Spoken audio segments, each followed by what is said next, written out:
At the very end of the dual portion we will be covering this week, Matot, which means tribes, and Masei, which means journeys, we revisit an incident which was first mentioned in the Pinchas or Phineas Torah portion, one in which a man named Zelophehad from the tribe of Manasseh died with no sons, only 5 daughters. The names of his daughters were Mahlah, Noah, Hoglah, Milcah, and Tirzah. As Moses was beginning to lay out God's plan for distributing the inheritance of the land of Israel once they entered the promised land, they asked Moses whether they as women would be able to claim any inheritance because they had no brothers. Please stay tuned to the end if you don't know and would like to know how that story turned out. The biblical account of the daughters of Zelophehad has a lot to do with this week's video's theme. Many people believe that the Bible regards women as second-class citizens, and even among believers, they feel it also prohibits women in positions of prominence within the body of Messiah. One of the chief reasons for believing this is the verse, "Women are to keep silent." If you are not already aware,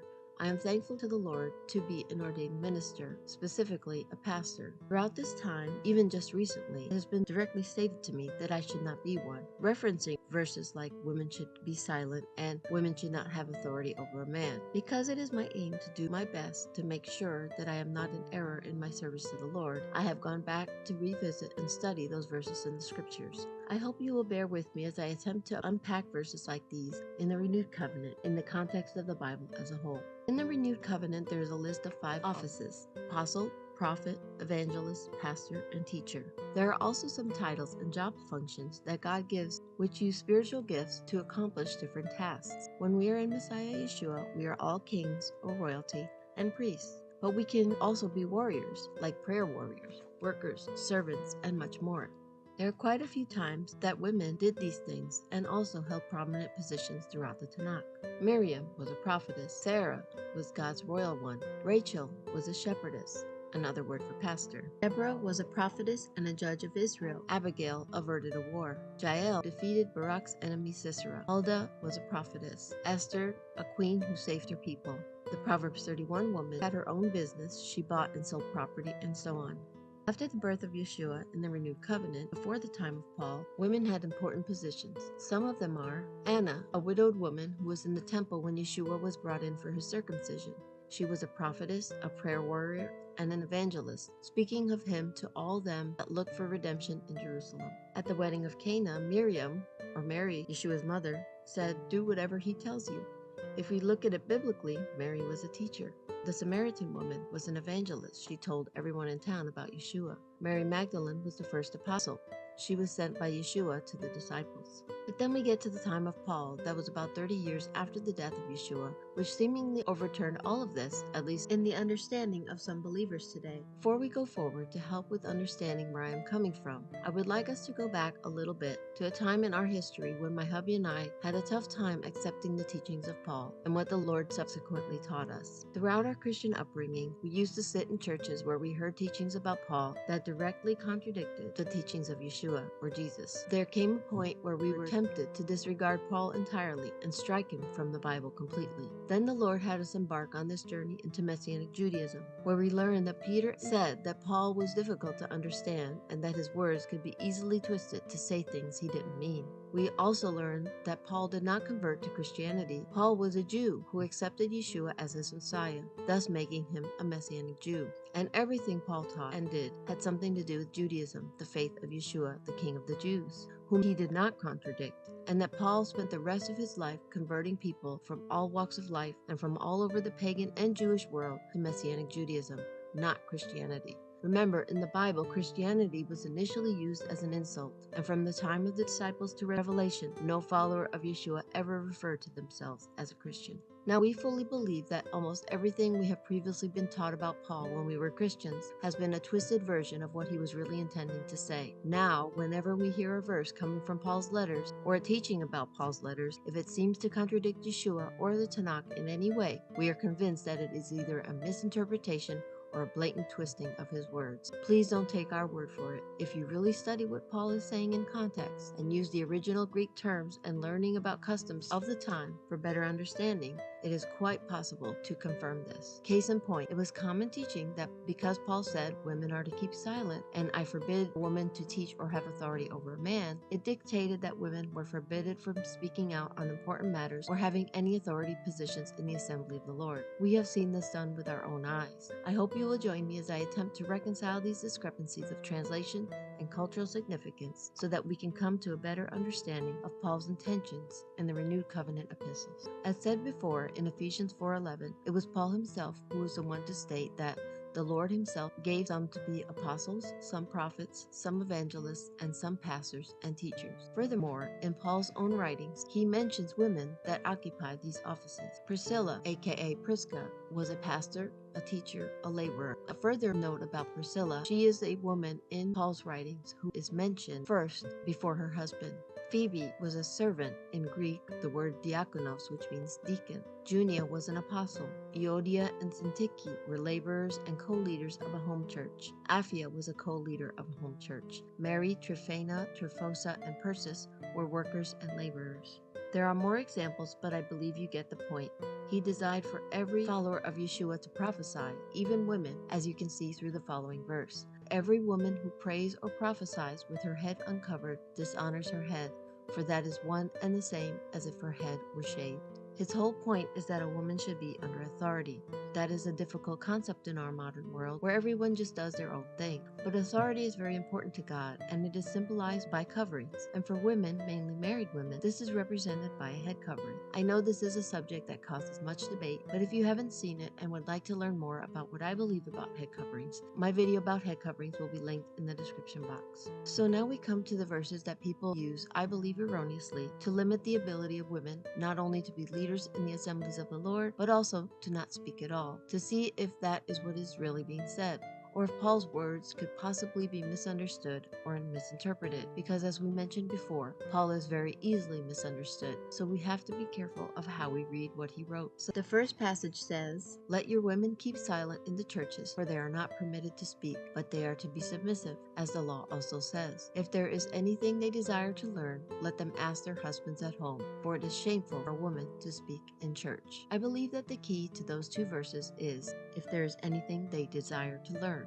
What appeared to be happening was, since women were often separated from the men in the synagogues as per Jewish custom of that day, if women had questions about what was being said, they would sometimes shout out to their husbands and ask them, represented by the Greek word laleo, which doesn't only mean speak, but it can also mean to use words in order to declare one's mind and disclose one's thoughts. So imagine if all of the women who didn't understand things were speaking out to their husbands across the building to ask them things in the middle of the service.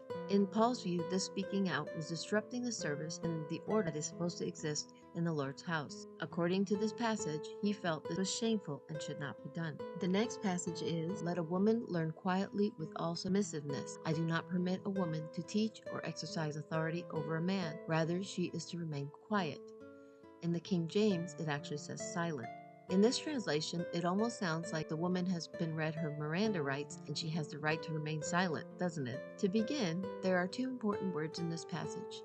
The first one is the word authenteo, which means to exercise dominion, to dominate, or to usurp authority. If a man is present in a position of authority, such as the role of pastor, or even a husband, a woman is not to desire to remove him from that authority, mistreat or emasculate him, nor should she seek to replace him. The second word is quiet, which is hesychios, which, aside from the word quiet, as we think, not speaking, it can also mean tranquil, peaceable, and still, like the still waters in Psalm 23. In other words, a woman should be non-combative, non-argumentative, not needing to be right or win an argument, but instead she should be a peacemaker and hold her peace, meaning not be reactive. It doesn't mean she has to be silent, as we think about that term, not speaking. About authority, as I was finishing editing, I felt led to bring this up as well. If someone is in authority and abuses their authority, or they abuse the person under their authority, that person will deal directly with God, and he will not be lenient, as it states in Jeremiah 23:1. "Woe to the shepherds who destroy and scatter the sheep of my pasture."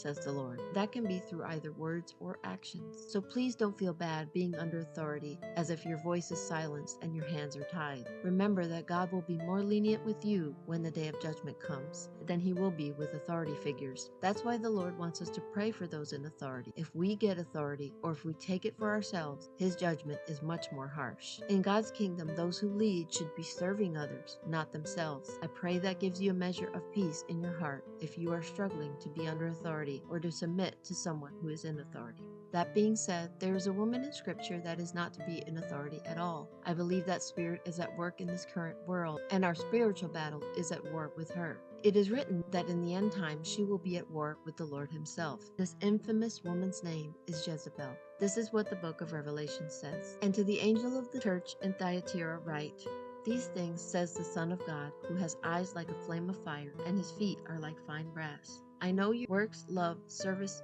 faith, and your patience. And as for your works, the last are more than the first. Nevertheless, I have a few things against you, because you allow that woman Jezebel, who calls herself a prophetess, to teach and seduce my servants to commit sexual immorality and eat things sacrificed to idols. And I gave her time to repent of her sexual immorality, and she did not repent.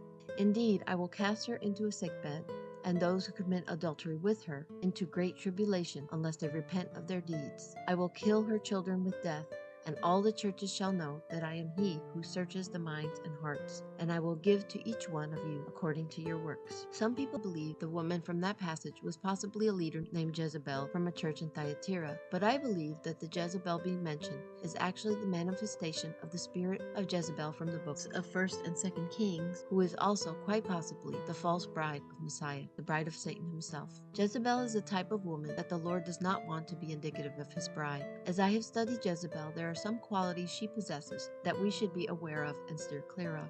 Jezebel, quote, calls herself a prophetess. This means that she has commended herself to a position of authority instead of being given that authority by God himself.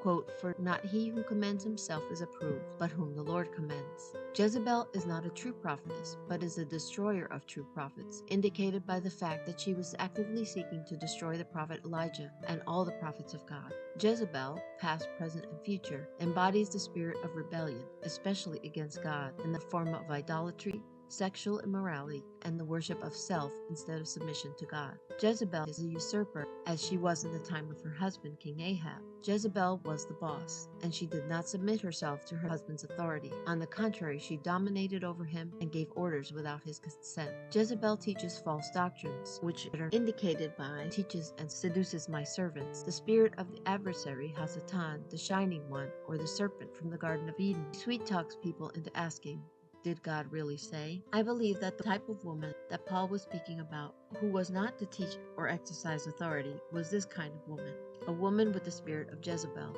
As I have prayed and studied, I believe that the spirit of Jezebel is also the spirit of religious institutions that are not in line with the teachings or Torah of God. I pray that everyone who is currently in a relationship with Jezebel end it immediately and turn to the Lord, because as Yeshua said, Jezebel's ending will be swift and terrible. It is a fearful thing to fall into the hands of the living God. On the other hand, the Lord's bride, the bride of Messiah, is quiet or still, like in the waters of Psalm 23, submissive to authority, full of good fruits, the fruit of the Spirit, love, joy, peace, patience, kindness, goodness, faithfulness, gentleness, and self-control. And women who have all of these qualities and are obedient, respectful, and adorned with good deeds, and especially to do God's commands and teach them, will be promoted by God to positions of authority in God's timing and under God's direction, like the women of the Tanakh, as well as those of the renewed covenant that we already mentioned.